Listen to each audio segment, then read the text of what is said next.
Jason Corley, you came out of retirement Yes, to become the chief of police. chief of police for the village of Monticello at a recommendation of George Nicholas. Yes, So first, what I'm interested is you talked about briefly off the air that you come from a line of police police officer. officers. Your father was a Yes, police officer, yes. yourself, and now your son is Yeah, my also. son is a state trooper. So what Mhm. inspired you to become a police officer in the Oh, first my place? father. Your father. Absolutely. Yeah, I grew up in a police home. My father was a Department of Corrections sergeant. He retired. I have an older brother. He also went in the Department of Corrections. He recently retired. So we grew up, especially me, grew up with a father who was in law enforcement corrections. My father was also a Korean War vet. Mm. So, he was in the reserves for a time. I spent, a lot of my youth around my father and his friends who were all in law enforcement. So we grew up in the Northeast Bronx. I'm not originally from Sullivan County. Okay. After high school, I came here and I went to Sullivan County Community College. Growing up in that environment, it was the natural choice. I remember when I signed up for college, I didn't even tell my father. We had moved up here, so my brother, he's older than me, and he moved to this area in the late 70s, and he's 13 years older than me. So you can imagine, I'm Yeah. young. He got me a job in the summer, and that's how we came to come to this area. I mean, it goes further back, but that's the general way. My brother moved up here for work, and then the rest of the family subsequently moved up over, the course of 15, 20 years. And now, 90% of my family resides in Sullivan County. So, Was he working at the hotels or? yes, my Okay. brother originally started working at the Kutcher's Country Club, and then Okay. he got me a job there at 16, 17 years old. And, Right. and I love this area. I tell people I'm born and bred in the Bronx, the Northeast Bronx. I'm a Bronx kid all the way. But Sullivan County has embraced me, and I really enjoy Sullivan County and the Catskills overall, So Right. it's, so my progression in the law enforcement when I went to the college, I naturally gravitated toward criminal justice. I grew up in a household, like I said, with my father and his friends, and I had uncles who were court officers. And so, growing up in that environment, being around cops and, going to parades and, it was just natural. Right. Now, you're 27 years, over 27 years of police Yes. enforcement. Was it all in Monticello or? So I'll tell you. Originally, I started with the town of Fallsburg. Chief Semi Williams, Hmm. you're familiar with. Yeah. Chief Semi Williams in 1995. I was called. I took the test. I believe I took the test in 93, 92. Well, whenever I took the The, test. the civil service test? Civil Okay. service test for police officer. And the town of Fallsburg was one of the first agencies to reach out to me. The Sullivan County Sheriff's Department jail reached out first. And my dad worked in corrections. I didn't want to work Mhm. corrections. And so when the opportunity presented itself for the town of Fallsburg, I jumped on it. And I was initially sworn in as a provisional police officer. Until you pass the academy, you're provisional and you get certified. So that was February 27th of 1995. Ironically, I was sworn in as chief of police February 27th, 2024. Mm. So 29 years later to the day, I took the oath of office as a provisional chief of police. How is that? I mean, the mindset has to be different. You were a police officer now one point, but now Mhm. you're the chief of police. So I'm sure the mindset it has to be different. Sure. Your responsibilities are actually, of course, are different. Absolutely. So just to go a little further back, so after I graduated the police academy, I worked for the town of Fallsburg for a year and a half. And I lateraled, officers are allowed to lateral between departments. And at that time, the village of Monticello just had a better salary package and benefits package. And I had small children at the time. And, so they kind of recruited me from Fallsburg. And I liked Fallsburg. Semi Williams, again, chief of police there, he was my training officer. Mm. I still, we're still very close to this day. But, Monticello presented a different opportunity for me at the time, and I decided to go with that. So, and the rest is history. Right. I worked from 96 when I started, November of 96. I worked the streets, community policing, patrol, et cetera. And I was looking for a career path. within the police department. And an unfortunate event took place, if you remember the Columbine shooting Hmm. of 1999. So at that time, police departments around the country were really looking to put cops in the schools. And the chief at the time, he came to me and he said, myself and another officer, would you be interested? And I said, sure, because, I couldn't be a sergeant back then, or, the opportunities in the police department were different. And I had a lot of guys that had seniority over me. And at the time, we don't have it anymore, unfortunately, we had a youth division. And there was a youth detective who I'm still friends with, that ran the youth division. And I wanted that position. And this was an opportunity to work with kids, go into the youth division, maybe become a youth detective. In '99, I got trained as a school resource officer, which, they Yeah. still have them. Hmm. But for the village of Monticello and the Monticello Central School, myself and the other officer were the first generation of school resource officers to go into school. And I stayed in there for 2006. Yeah, from '99 to '06. And I had a wonderful experience. I'm still very close to the Monticello Central School District. It feels like an old alma mater to me. Right. I like that school. I watched them open up the new middle school. I did security, obviously. I did a lot of work in the school, got a lot of trainings, and it was a wonderful experience. Yeah, I spoke to some SROs, and they talked about not only they don't have the experience like you had, but also the relationships sometimes they build with students who they Sure. see throughout the years, because you're there from sometimes Oh, yes. from elementary school all the way to high school. Yeah, I taught the DARE program. I Yeah. taught middle school DARE. And a nice thing is they're not my students, but two students that I would come in contact, wonderful young men, work at the Village of Monticello Police Department right now. All right. So it's just, full culmination. I've seen it come full circle. After my time in the school, the chief at the time, Doug Solomon, he came to me and he says, what do you want to do? You want to stay in the school? You got some seniority now. You want to go back and you want to stay in the school, or where's your career path going? And he gave me that opportunity. And I said, patrol. I'll go back to patrol. And then after that point, through '06 through 2014, I worked patrol, and I went toward being sergeant. So in 2014, I was promoted to sergeant, and I did that until the end of my career when I retired. Fun from the Police department. police department. Yes, in October of 2022. So I had a great career in the village of Monticello. The opportunity to come back when the mayor called me about it, I said, yeah, absolutely. I'd like to try that. Now, during your time, I'm sure you've seen Sullivan County's changed so much. You're talking about coming up here during the hotel era and seeing that decline. And so Right. now we have the resurgence now, and so many people are coming to the Catskills. But now we have this other thing that we're dealing with, is the opioid crisis. Sure. And what are your thoughts on how law enforcement, I'm sure you're part of the drug task force, the Monticello Police, part of the drug task force that's going on. I'm familiar with it. Yeah, and okay. as chief of police, I don't necessarily oversee it, but Mhm. we have officers who are involved, and they coordinate with the other agencies toward apprehension, prevention, all of those types of things. Yeah. I'll tell you, when I came into the police departments, Fallsburg and Monticello, it was almost it was the end of the crack era, as we called it. And it was a different time. That was the drug of choice. And having seen the opioids come into the communities, obviously it's devastating. I believe Sullivan County is trying to do a really good job. The Department of Public Health, every shareholder in the community is trying to do something to deal with this, and around the country for that matter.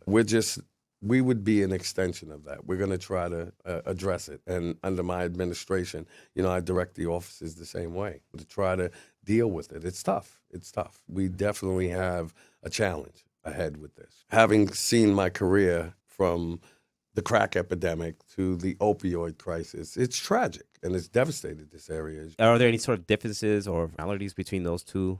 Unfortunately, drugs are drugs. Yeah. I don't understand it necessarily. I understand addiction, but I don't understand the relationship that people have with these substances like fentanyl.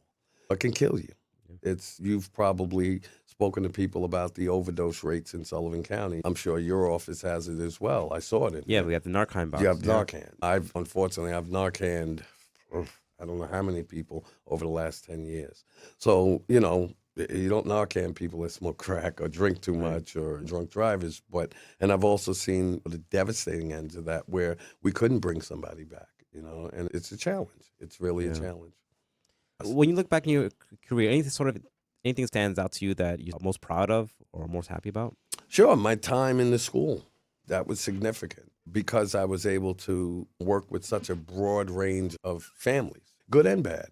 One of the things when I went in to work in the schools, that is part of a community policing initiative that was started. And I'd like to continue that in my administration. So those are some really proud moments. I got a lot of training out of it. And then becoming a sergeant and then leading some of these men that still work there and watching them progress through their careers. So I've had a lot of proud moments in my career. Sad moments too. Right. I mean, it's law enforcement work is tragic. I've seen tragic things, but I've also seen people overcome.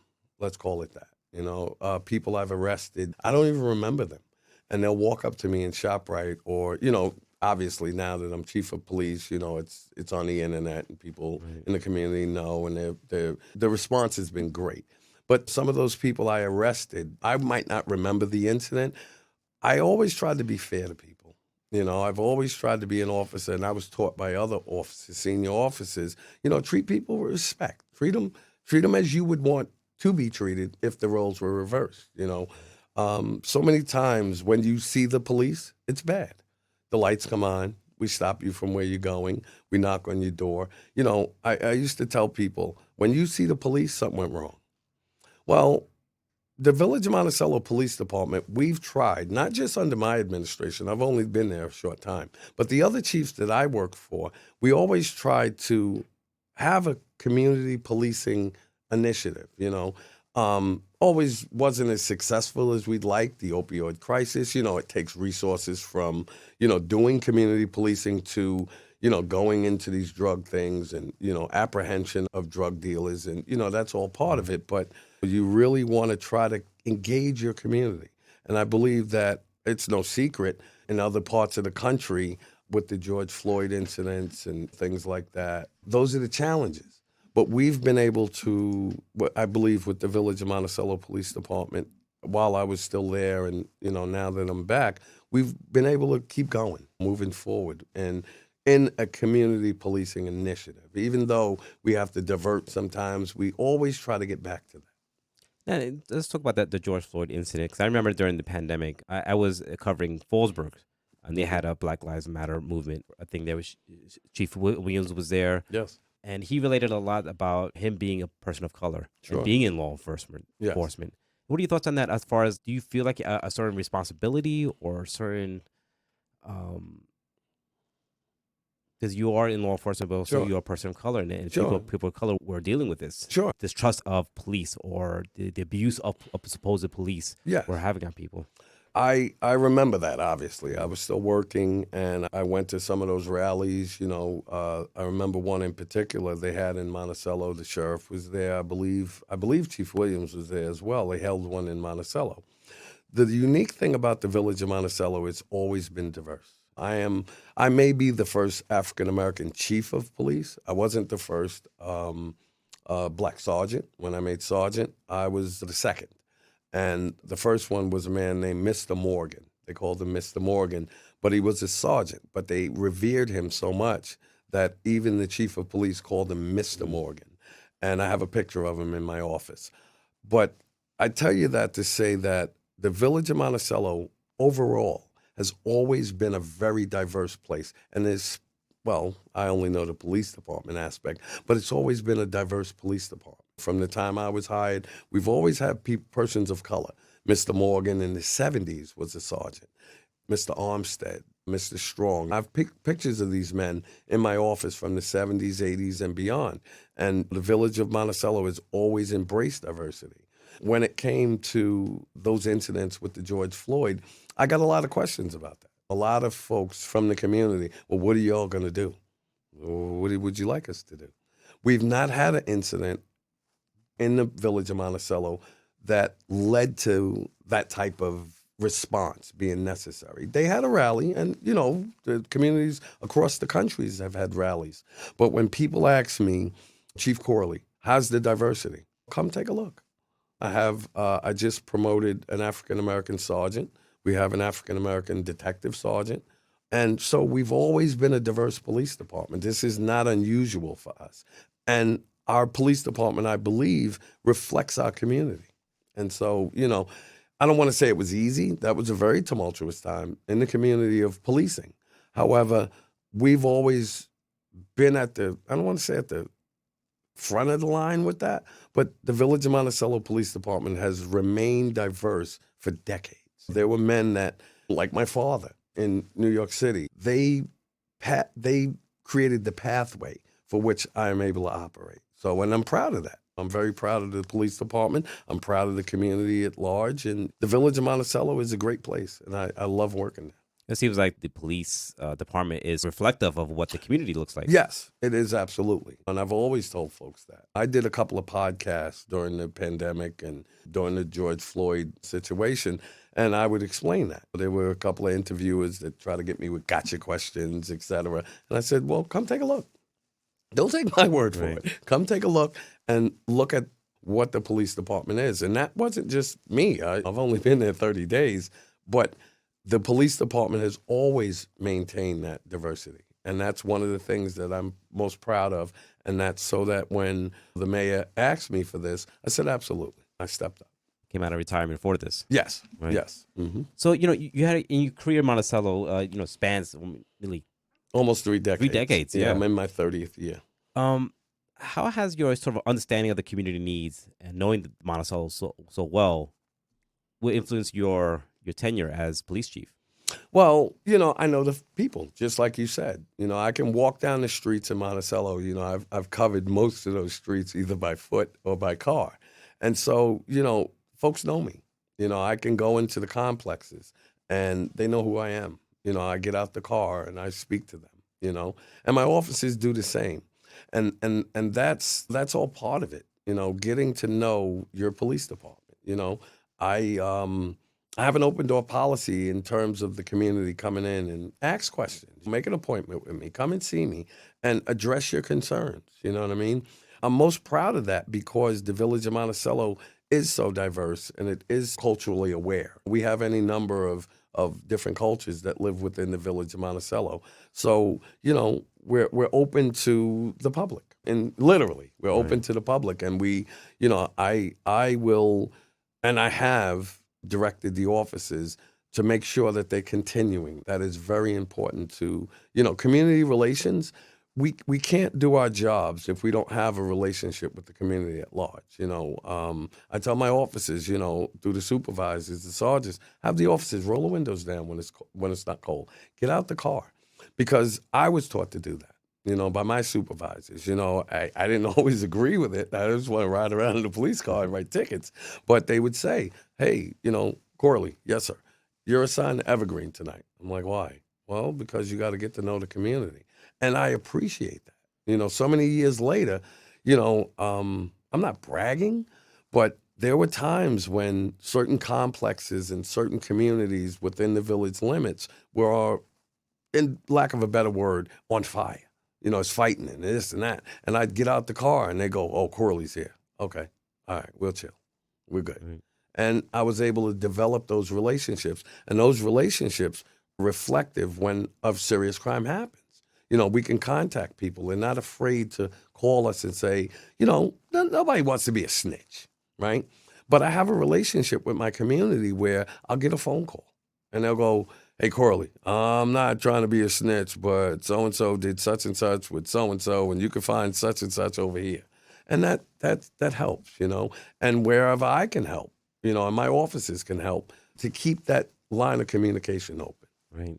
I mean, listen, we live in the rural part of New York, it's all the Catskills, but, working as a reporter and covering parts of the Village of Monticello, I realized how urban is the Village of Monticello, especially the housing complex. You mentioned Evergreen. Yes. I'm originally also from the Bronx. Okay. So when I at that time, I was still new to the county, so I never visited any of these housing complexes, and I started doing stories there. I was just hearing stories from the residents of what they experienced there. It's really scary stuff. Sure. One person, I went there for a story about a landlord that wasn't doing the repairs, and then she went to a story about how she her husband opened the door and got stabbed from the door. And she was telling me about the crime that's happening there, and then the drug use and stuff like that. Mm-hmm. So you have a weird dynamic here. You have a rural area like Sullivan County, but you also have this quote unquote urban area of Sullivan County within Yeah. the bounds of the village of Monticello. Yeah. And that's true. I say this, and, name another community that is, I believe we are 2.8 to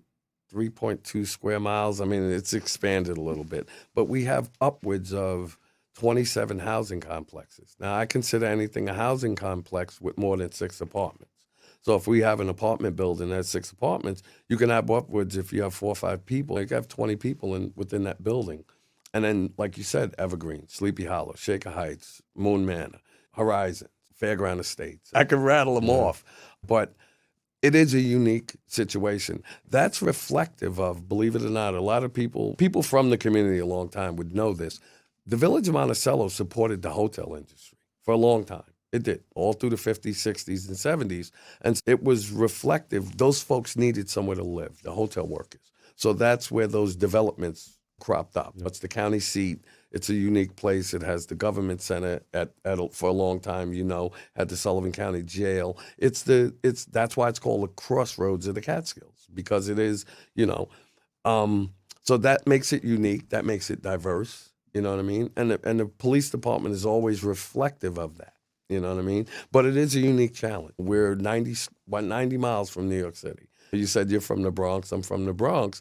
You've spent any time in Monticello, it's like a microcosm. It can be considered a microcosm of some of those areas. We've done statistics over the years, and there have been certain times, it's not now, but there have been certain times when, per capita, we had as much crime as a place in the Bronx or Brooklyn or Queens because of our proximity.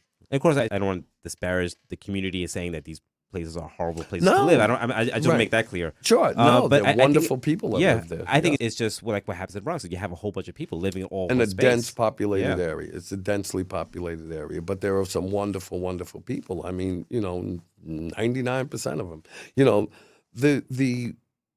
And you notice just societally, most of your problems happen from a small portion of your community. But the people who victimize the communities, they hurt the 90%. The store owner who just wants to operate his store and, sell a good product or whatever services that he has, he deserves police protection, just like the woman who just wants to live in Evergreen and not, have a shooting outside her apartment and her children get on the bus every day. That's the unique challenge of policing, and it's always been a unique challenge. But, I believe the village of Monticello is up to the challenge.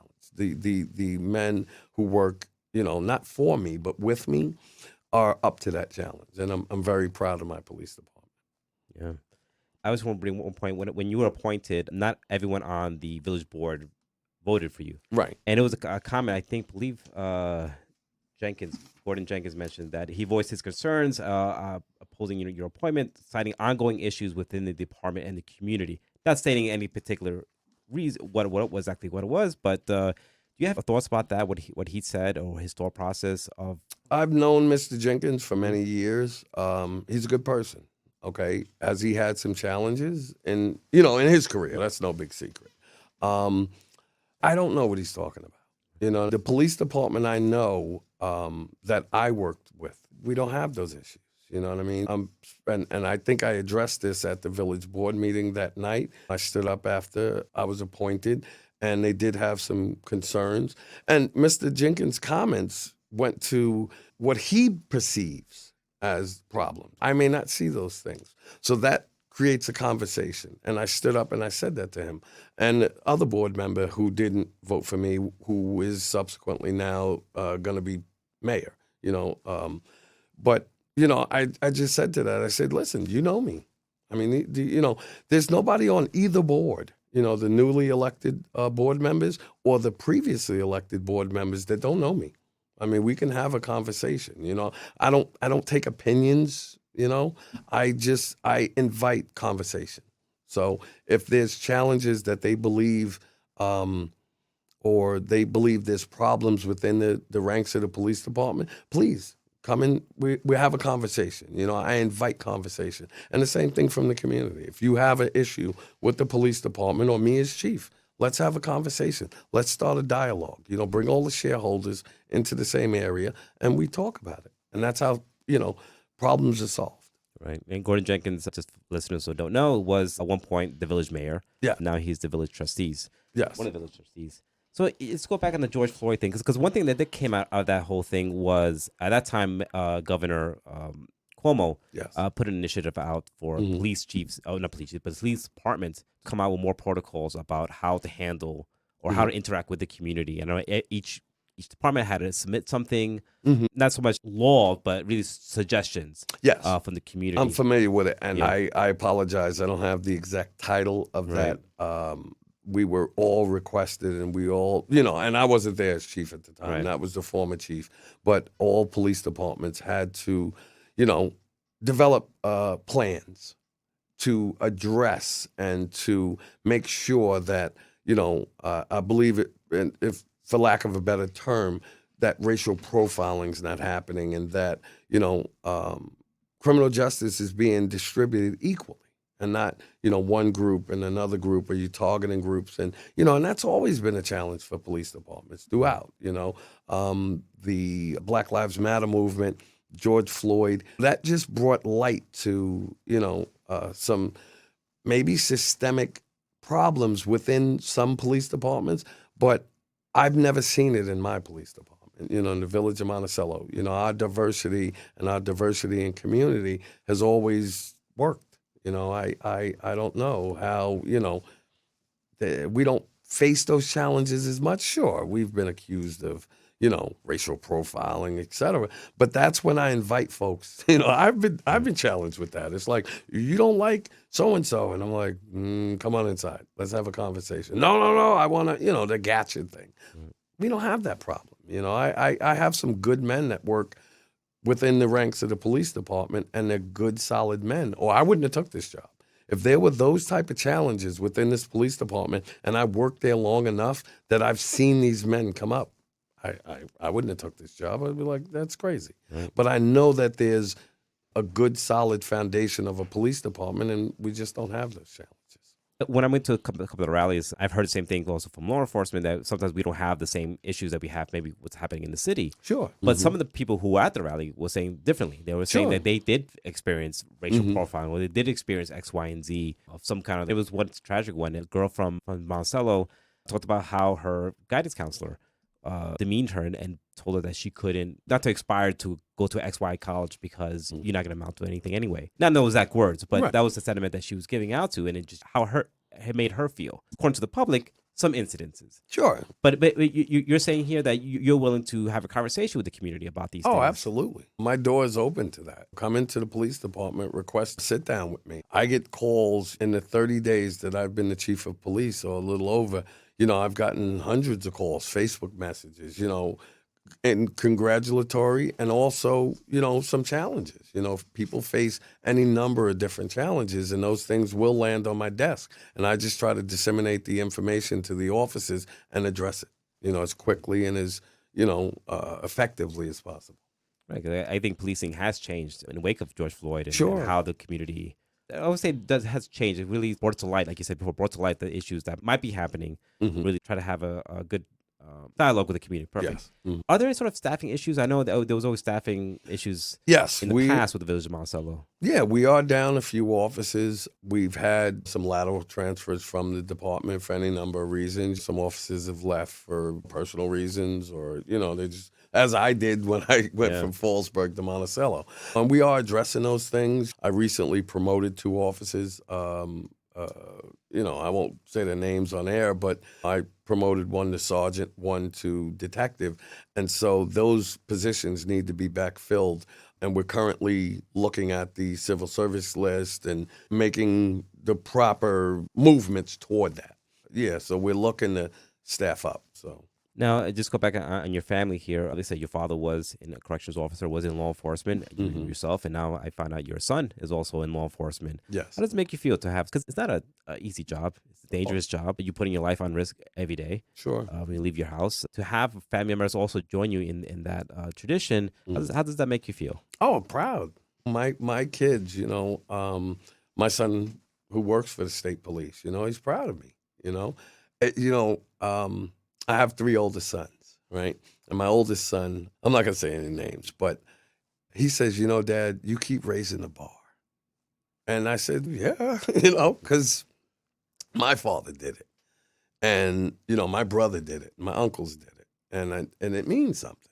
So now for my son, it's the same thing. And, and you keep going. We're a law enforcement family. I back the blue 100,000%. And, we keep moving forward. You know what I mean? I wish all my kids would have been cops, but the others chose different career paths. But I'm proud of my son. He's proud of me. My family's proud of me, my wife. And it's a challenge. You know what I mean? It is a challenge. But I don't want to say I'm used to it. I pay attention to it. This is a dangerous job, and I never take that for granted, ever.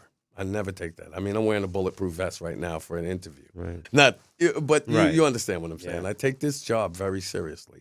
I say to people, we are men with guns, okay? And we live in a society that, unfortunately, sometimes don't like the men with guns, and they'll try to hurt us. So, we have to be vigilant. We have to pay attention. And that's one of the things that I continue to push, training, highly trained police officers in all aspects, safety, community service, all of those things make a good police department.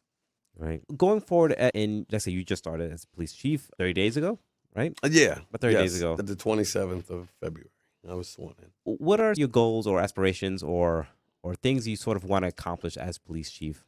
I call it, when I talk to the men that work at the police department, let's move the ball forward. Let's move the police department forward.